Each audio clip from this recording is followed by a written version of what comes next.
Mike's on. All right, on this final week, one of the most pivotal figures in the history of the fan, without any question, one that makes Met fans smile is, of course, Mike Piazza, who joins us nice of him to do it, from Italy, as a matter of fact. Mike, welcome. How are you? Ciao, Mike. Good to speak with you, man. How are you? Thank you. It's very nice of you to do this, Mike. Appreciate it. As I'm wrapping up 30 years here and going through with a lot of the big players and big figures who made the last 30 years of the fan and stuff like that, especially the 30 years that I've been here, wouldn't be the same if we we didn't touch base with you, who obviously had such a big impact on the Mets and on the city. So hope you're doing well. I know you're traveling. Happy holidays, and it's nice of you to come on. Yeah. Well, I'm honored, and, as you mentioned, we have a lot of history, yeah, I mean, it's kind of sad in a way, a little bit of the end of an era, I guess, and ultimately, you always look back on the good times, and it'll always be part of my life, big part of my life, so glad to speak with you, and I'm doing well. I'm here in Italy, I'm doing this project. I bought a small team over here, and it's been a very challenging project and something that I'm excited about. It beset with a lot of difficulties, but anyone knows the history of my life knows that for some reason I don't take the easy path. So, is there a lot of interest in baseball in Italy now? It's growing, right? There's a lot more interest, right? Well, that's what led me to this project. I mean, I coached for the Italian national team after I retired for a few years. They asked me to help grow the game in Italy, and I realized that baseball will always be a kind of limited in Italy. Obviously, soccer is the passion, the national passion here, and I wanted to do something different, so I acquired a Serie C, which is the third-level team. And then, in Europe, they have promotion relegation, so if you buy a team at a low level, you can invest and try to buy players and put a team together, try to move up, and with that, you get more TV rights, money, and obviously the value of the franchise goes up. So that's pretty much what I'm trying to do. I'm still very good friends with the national baseball program here, and help them out occasionally. But I really knew that for me, if I was going to invest over here and have a chance to try to get a return, it would be in the soccer area. So that's kind of what I'm doing. We're talking about Mike Piazza, who obviously changed the Met fortunes and really revitalized the franchise when he came to New York. And it's funny, you come on the heels of yesterday, Giancarlo Stanton coming to New York. Having someone move their star, a big slugger, move their star in the middle of their career to New York, what advice would you give Giancarlo Stanton as he brings his to New York after a great season? You came to the Mets after some incredible seasons, almost won a Triple Crown with the Dodgers. I mean, so what would you say is the things he has to watch for? Well, I would say, first off, don't try too hard to do too much too early. I think that was one of the things when I got there. I was pressing a little bit, and you want to be the guy, obviously, that gets the big hit, the big home run. And sometimes baseball is a very cruel game in a sense. When you try to do things outside of what you're capable of doing, it can come back and really hurt you. So for me, just tell them, hey, take your walks. If they're going to pitch around you, take your walks. Don't worry so much about hitting 60 home runs, even though he's capable of doing that. I think he's going to do very well there. I think he's a professional, and I don't think he's going to have too much of a problem. I mean, I watched him play. I lived in Miami for a bunch of years, and he's an exceptional player, one-in-a-generation player. So that's my only advice. I mean, obviously, you can't win games just by hitting home runs. I mean, pitching and defense is key. And when I came over with the Mets, obviously we had some really good pitching and a great infield and defense. So even though when I started playing well and hitting the ball well, it provided a big boost for the team.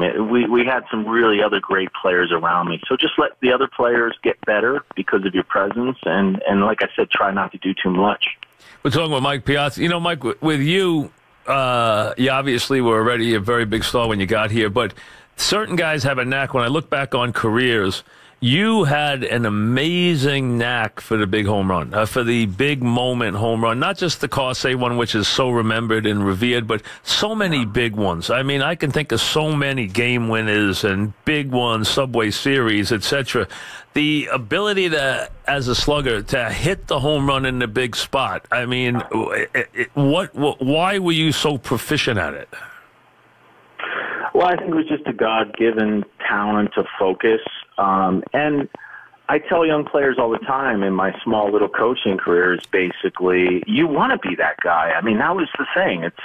Why are you playing the game? I think don't be afraid to be great. I mean, I wanted to be in those moments. I kind of thrived on those moments. And I remember stepping out of the box a few times at Shea and the crowd going crazy and think of and literally saying to myself, this is pretty cool. I mean, it really was that basic in a way. I mean, and remember that. And now that I'm retired 10 years and I'm a family man and I'm doing other things, nothing compares to that. You know, it's just something that as a player, you have to try to find a way to enjoy it.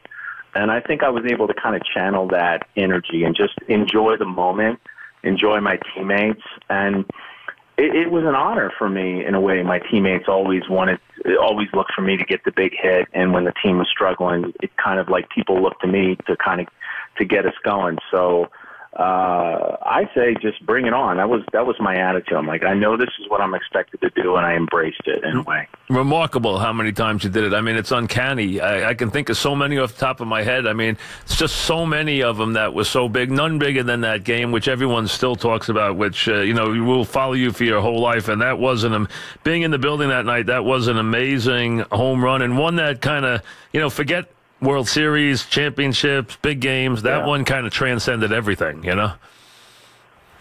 Yeah, thank you. And again, it's so very touching the way people remember that home run. It's an honor for me. It still brings me so much joy when I talk to people and they tell me where they were, if they were in the building that night. And it's something that, again, just back to, I'm a man of faith, and I just remember before that night just praying. I was like, God, please just help me get through this night, because it was just a crazy emotional week, something you really can't describe. Obviously, you were there, so people who knew were there, knew what it was about and what that week was like. So it was heart-wrenching, gut-wrenching, and so to come through in that moment is something, like I said, I threw it up to God, and He didn't let me down. What's the difference, Mike? What having been a star on both coasts, what's the biggest difference playing in New York and playing in L.A.? Is it the intensity? Is it as simple as that, or is it more than that? That's a good question, actually. I think, look, I enjoyed my time in L.A., and it was to come up through an organization like the Dodgers. The history of the Dodgers was something for me very special, being there with Tommy and as I mentioned before, having a spring training and seeing Sandy Koufax and Johnny Roseboro and Don Drysdale and when I was very young, Roy Campanella in spring training was something special. But yeah, LA and New York are completely different. I mean, completely different cities. It was nice for me coming up. Obviously, LA is a little bit more laid back in a way, and New York is more intense. When I came there, and don't forget too, it was a different dynamic. There was no social media, there was no Facebook, there was no Twitter, so it was basically the scribes. It was the papers, you guys, and that wasn't really that. It wasn't that intense in LA. I mean, you come to New York, we had the Post, Daily News, Times, Star Ledger, you guys. So it was a pressure cooker, and people followed the papers a lot more, so it was something for me that was a complete eye-opener compared to the West Coast and living in Manhattan Beach, and rolling out and going to the coffee shop and getting a lunch and going to Dodger Stadium and then coming to New York and having people and, the intensity of New York and the Subway Series games. It was, as I said before, I think it really helped me at that time in my career make me a better player. Even though, per se, my numbers weren't better, but I think just to perform on that stage, I think made me a better player in sort of retrospect as far as my overall career. Yeah, your numbers in L.A. are scary. I mean, catches don't. And we've seen Sanchez do some things here, but your numbers in L.A. when you were younger, and obviously you get a little older and catching wears you down. There's no question. But your numbers in L.A. across the board they were not catch-alike. I mean, those were incredible numbers. I mean, you're talking about years hitting 340 and putting up big RBIs and hitting home runs and threatening for triple crowns. You don't see catches doing that. Yeah, I mean, I had some great years there, and again, it was I mean, so I'm in the hall now. I guess I don't have to really about being self-deprecating. No, but, I mean, that's right. That's it. Yeah. Now that you're in there, there's also some things that help me. You know, there's things that help me too. You know, I played in Coors Field. You know, when the Rockies first were in the league, and the league expanded a couple times, and I touched on that. So there were some factors for me that helped me as an offensive player, and I had this ability really to not sort of, what was the word I'm looking for? I mean, not really. I enjoyed those moments of playing those teams, like when we were beating them up and continuing to put the pressure on and keep hitting and not really. It just was this ability for me, even in that year specifically, like 98, 97. For me, were just something that I went up there to my third and fourth times at bat. It didn't matter what the game was. I still wanted to get that hit. So that's one thing I remember about those big years. That's interesting. Because Pete Rose always talked about that. Guys give up at bats late in games. You didn't give up at bats in those games.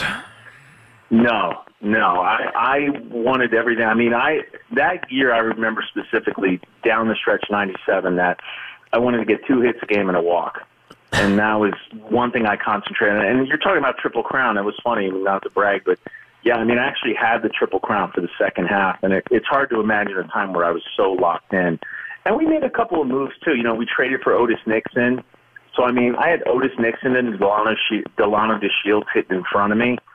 So those guys were on base 2 or 3 times a game. So it made it easier for me because the pitcher was obviously on them. So to have years like that, you have to have a lot of factors that help you. So I was fortunate to have great teammates as well. We're talking with Mike Piazza, of course, the Hall of Famer and legendary Met. As we touched on all the big performers of the last 30 years. You know, you mentioned Hall of Fame. One thing I've noticed in all you guys, no matter how big a stars you are, coaches, players, whoever, when you get into the Hall of Fame, it's very emotional for you guys. Maybe it's the 5 years you sit out. I don't know what it is. Maybe when you're there every day, you're getting a lot of awards, you're getting a lot of accolades. But whatever it is, I see tremendous disappointment when guys don't get in, and I see tremendous emotion when guys do get in. Did the Hall of Fame hit you that way? Oh, without a doubt. I mean, anyone has to look at my speech is just I needed a box of Kleenexes, and I think because for me personally, it was the amount of people that I remember helping me and that were in my corner. And I tell the story about Reggie Smith, and Peter Gammons made some comments to me. He goes, man, when I hear that Reggie Smith story, I really melt because he knew Reggie when he came up with the Boston Red Sox, and Reggie was the first hitting coach. For lack of a better word, he just got me. He understood me, and he knew that I was a misunderstood player, and he saw something in me, and he took me under his wing. And he said, when the Dodgers were thinking of releasing me, he said, if you release this kid, he's going to come back to bite you because he has something you can't teach, and that's power. And it basically forced the Dodgers to take a second look at me, and I was having some issues in the minor leagues. And, you know, I was a rambunctious kid, too. I mean, now that I'm going to be 50 next year, which is crazy. I can't believe it. But, I mean, talk about life. But, you know, when I was 18, 19 years old, I was, you know what? I mean, I was a real abrasive guy. So I had some issues. I didn't really get along with coaches and things. So, but Reggie got me. He took me under his wing. So when you think about one man that can change the course of your life, how can you not get emotional? It hits you right in the heart and the gut. So I was blessed that he was there, and I was able to give tribute to him. It really is special. Plus, it's the last big thing that's going to happen in your career. You know, you could come back as a manager or something or an owner, but that's the last big single thing for you guys who accomplished so much. It's that last big award is going to get into that Hall of Fame, which puts you in the 1%. And, you know, anytime you can, you know, get put in that special group, it's got to be very defining. It's a special fraternity, and it's very humbling. And the way you get hazed is fun too. When you're in a room with Reggie Jackson and Wally Fingers and Johnny Bench, and I mean, after the ceremony, Johnny and I were out on the porch of the Otesaga Hotel smoking a cigar and just talking about stories. It's just, it's kind of like closing the book on your career. I agree. I mean, good and bad. I mean, good in a way because of the accolade of the Hall of Fame, but also bad in a way that you figure there's nowhere else to go from here. It's kind of over, really. When you see these guys now managing, Aaron Boone, when you see these guys now owners and being involved like Jeter, do you ever think of being involved in some way like that? Well, I always choose a different path. You know, my quote is, the path to glory is, in my life, has many thorns. And I have a lot of respect for these. Look, I'm proud of these guys. You know, I'm happy for Derek. I mean, I lived in Miami, so for him to be involved in the Marlins is, I think, great for the franchise. Aaron, I mean, guys that I played with to see play. I mean, Robin, even, unfortunately, you know, I was no longer with Chicago, but to watch him with Chicago was fun. To watch Al, what he's doing on TV is great. So I know Fonzie's still managing in the Met system, so I wish him very well. But, I mean, look, I think we all have to we all kind of have to climb our tree, you know, and chase what we want to chase. I mean, I enjoyed reconnecting in Italy and trying to be a soccer owner over here, and it's been challenging but exciting as well. I've met amazing people over here who love the team, and so I kind of want to do something different. And you know me, I'm always a different type of guy. I'm always looking for a little bit different path, so this is kind of what's suiting me now. Well, listen, I wish you well. Thank you for doing this. To do it from Italy is very nice here to do it. I appreciate it. For all the Met fans, thank you for all the memories. And you were always great with us. You always were there for us. You did a million interviews with us. So thank you very much for always being a part of the program. I appreciate it very much, Mike. Thank you, Mike. God bless. Thank you. Little plug for my team. The team is AC Reggiana 1919. Follow us on social media. For all the guys, all the fans out there, I'd appreciate it. And, thanks again. I wish you the best. Thank you, Mike. Obviously, we have a lot of history, so God bless. Thank you. Hope to see you soon, man. Take care. Thank Cheers. you. Mike Piazza from Italy, back after this.